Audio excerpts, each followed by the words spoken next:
Welcome to the Copper King Mine and Railroad. Today we're going to talk about the early smelters. There were 3 in Sandy, but mostly about the Mingo Smelter in Sandy. So stay tuned. We're going to talk about Sandy smelters today, mostly the Mingo Smelter. Its relationship to Bingham is that the Mingo Smelter smelted ores from early mines at Bingham. Early smelter history is a little confusing, with numerous smelters going in and out of business, buyouts, new ownership, name changing, moving to different locations. Smelter process was constantly developing. Utah mines basically produced 3 major metals: lead, silver, and gold. Ore was discovered at Bingham in 1863. Early mines had to ship their ores to New Jersey, California, even overseas for smelting.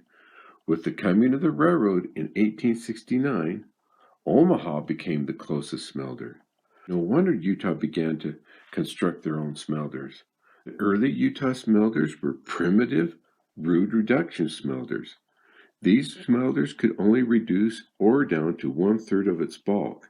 It still had to be sent off as bullion to smelters like Omaha for further reduction and refining. By 1873, there were over 30 rude reduction furnaces around the state. Well, it was a territory back then. Utah wasn't a state until 1896. Some built smelters in the canyons right next to their mines. Here's a complicated list of some of the early smelters, put together by numerous sources. Many had conflicting information. So let's take a minute and look at some of these sources. Number 1, Utah Smelter, 1870, by the Old Jordan Mine, also called Buell and Bateman Smelter, 1870 to 1873. Here's an early picture of that Utah smelter. It was the first smelter in Utah Territory. Pictures from Charles Savage Stereograph Collection, and this is up in Galena Gulch. Buell and Bateman were involved in a number of smelter enterprises, one up in Little Cottonwood Canyon. One source says that David Buell was Utah Smelter Superintendent. The smelter would move to Midvale. Back then they called it West Jordan. Some even called it East Jordan, and then it turned into Bingham Junction. We'll just call it Midvale to keep it straight. Here's a later picture of Galena Gulch, and it shows that old smelter site. Number 2, here's a picture of the old Telegraph Mining and Smelting Company's works, and that was up in Bear Gulch. 3, Winnemuck Smelter, 1871, by the Winnemuck Mine, Lower Bingham. We have a block print of this smelter, and then a later picture of the mine and mill. Now this will move to West Jordan, let's say Midville again, 1872, just west of the U.S. flotation mill in Midville. One source says Winnemuck Smelter moved to West Jordan. The name changed to Old Jordan Smelter. 4, Sheridan Hill Smelter. That was in Midvale. Furnaces built by Morris and Evan contractors, the same that built the Winnemuck's furnaces in Bingham Canyon. This smelter serviced Simon Bamberger's mines at Bingham, the Grizzly, the Kempton. Now here's a map and document where those mines were at. Number 5, Galena Smelter, later called Old Jordan Smelting Works. That was in Midvale. That was north of Sheridan Hill Smelter. It smelted ores from the old Telegraph Mine. Here's a map of that old Telegraph Mine. It was up in Bear Gulch, remember? And then here's a map of the old Jordan Mine, and that was the first claim up in Bingham. 6, Mountain Chief Smelter. That was in Sandy, 1873. It went bankrupt and sold at sheriff's auction in 1874. New ownership in 1877 was the Mingo Furnace Company. It will become Mingo Smelter Company in 1891, affectionately called the Old Mingo.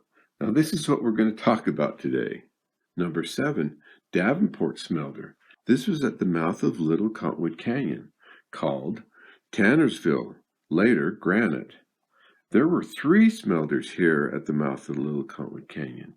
Davenport, McKay, that was adjacent to Davenport, and Flagstaff Smelter. History began being researched when ladle casts were found in Little Cottonwood Creek in 1991. In 1992, it will become EPA Superfund cleanup area. Flagstaff Smelter will move to Sandy by the old Sandy Junior High School. It will change its name to the Last Chance Smelter, and that was built by British financiers David Buell and L.C. Bakeman. Now it ceased operations in 1877. Here's the Last Chance Silver Mining Stock Certificate. Number 8, Saturn Smelter, Sandy, incorporated July 21st, 1871, to smelt ores coming out of Bingham Canyon mines, mainly Hidden Treasure, Spanish, and Silver Hill mine. Saturn Smelter's location was by Sandy Station. That was the Utah Central Railroad. It was north of the Mountain Chief / Mingo Smelter. It passed into the hands of Mingo's Furnace Company in 1877. Number 9, Murray Smelters. Woodhull Brothers Smelter. It would become the Morgan Smelter, and then later the Hanover Smelter. W&M Robbins Smelter. Buell and Bakeman Smelting Works, and that will move to Sandy. Wasatch Silver Lead Smelting Company. American Hill Smelting Company. Germania Smelting and Refining Company. This would be the first refining plant in Utah Territory. Franklin Smelter later would become Horn Silver Smelter. Utah Consolidated Smelter, or called the Highland Boy Smelter. Now it shut down because of the smoke litigation lawsuits in 1906. It will move to Tooele and be called the International Smelter. Most of these smelters will be bought out by the American Smelting and Refining Company, Asargo. That was the Guggenheim family. They will build a large smelter in Murray, then an even larger smelter out in Garfield for the open cut mining at Bingham. Number 10, back to Midvale, Bingham Copper and Gold Mining Company Smelter, and it will become Bingham Consolidated Smelter, also known as the Commercial Smelter. It will close in 1907 because of that smoke litigation lawsuits. Number 11, Midvale Smelters will be taken over by the large United States Mining Refining Smelter Company. This will end the history of the small smelters. No wonder a person could be confused about all these early smelters. I'm still trying to piece this history together. It's mystifying to me. The Mingo Smelter is the topic of our discussion. It was one of the most successful early smelters. I have a few pictures of the smelters, and it will end the small smelter era.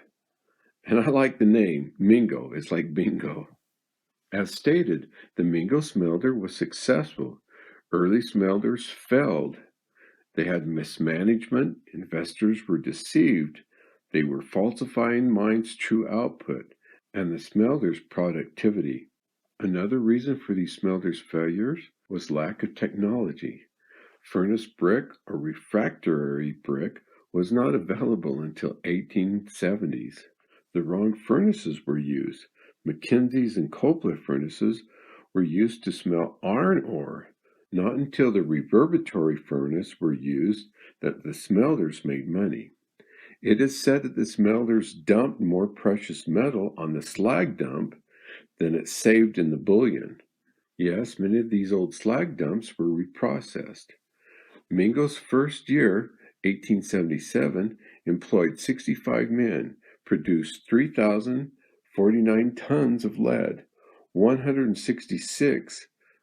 600,000 ounces of silver, and 940 ounces of gold.